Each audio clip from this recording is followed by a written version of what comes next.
Hello बच्चों, let's read the question. So the question over here says, in cryopreservation, the germplasm is maintained at. So basically cryopreservation का जो method होता है उस germplasm को maintain करने के लिए उसमें हमें कौन सा कितना टेम्परेचर मेंटेन करना है in the Fahrenheit we have to identify. So option A is -196 degree Fahrenheit. Option B is the 0 degree Fahrenheit, and last option C is the -100 degree Fahrenheit, and last option is the none of the above. Now let's see our key concept. So our key concept over here is cryopreservation. अब cryopreservation basically एक process होता है. It is a process in which freezing of biological material are done. So इसमें हम biological materials को freeze करते हैं extreme low temperature पर. Freezing of biological. तो बायोलॉजिकल मटेरियल बेसिकली हो सकते हैं हमारे जर्मप्लाज्म और ऐसे लिविंग थिंग लाइक ऐसा लिविंग ऑर्गन का पार्ट जो कि हम आफ्टर क्रायोप्रिजर्वेशन आफ्टर उसको लाइक एक्सट्रीम लो टेम्परेचर पे रखने के बाद उसको हम फिर से यूज कर सके. सो यूजेबल फॉर्म लाइक सो इसमें जो है हमें एक्सट्रीम लो टेम्परेचर प्रोवाइड करना होता है क्रायोप्रिजर्वेशन के मेथड में. एक्सट्रीम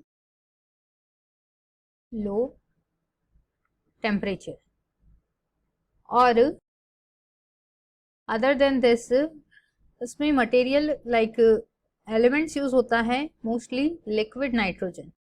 लिक्विड नाइट्रोजन को यूज करते हैं इसको परफॉर्म करने के लिए, इसको प्रिजर्व करने के लिए क्रायोप्रिजर्वेशन में. और अगर हम लिक्विड नाइट्रोजन में क्रायोप्रिजर्वेशन कर रहे हैं तो उसके लिए जो सुइटेबल टेम्परेचर होता है वो होता है हमारा 196 degree Celsius, like -196 degree Celsius. और अगर हम इसको फ़ारेनहाइट में कहते हैं सो -321 डिग्री फ़ारेनहाइट.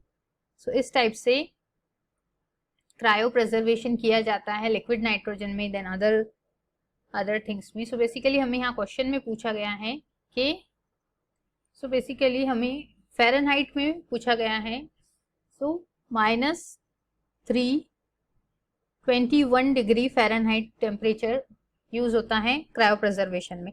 अब क्रायोप्रिजर्वेशन जो है एक उसके एडवांटेजेस की अगर हम बात करते हैं तो ये कॉस्ट इफेक्टिव मेथड है. लाइक इसमें कॉस्ट बहुत कम आता है और अदर देन दिस ये लॉन्ग टर्म स्टोरेज में भी वर्क करता है.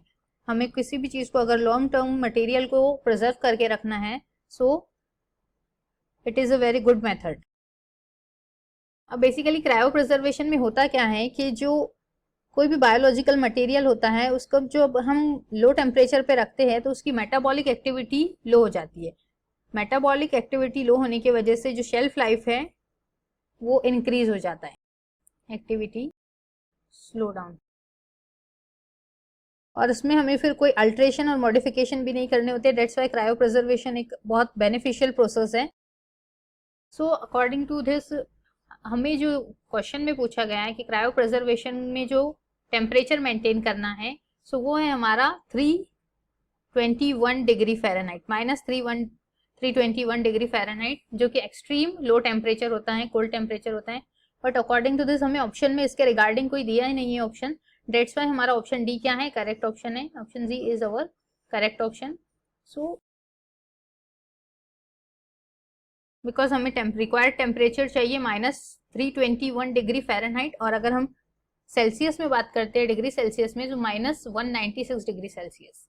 बट यहाँ पे -196 डिग्री फ़ारेनहाइट दिया है ऑप्शन ए में. सो ये भी कैसा है हमारा wrong. But option D correct है कि इनमें से कोई भी सही नहीं है. So none of this is the correct option, option D. I hope you understood it well. Best of luck and thank you.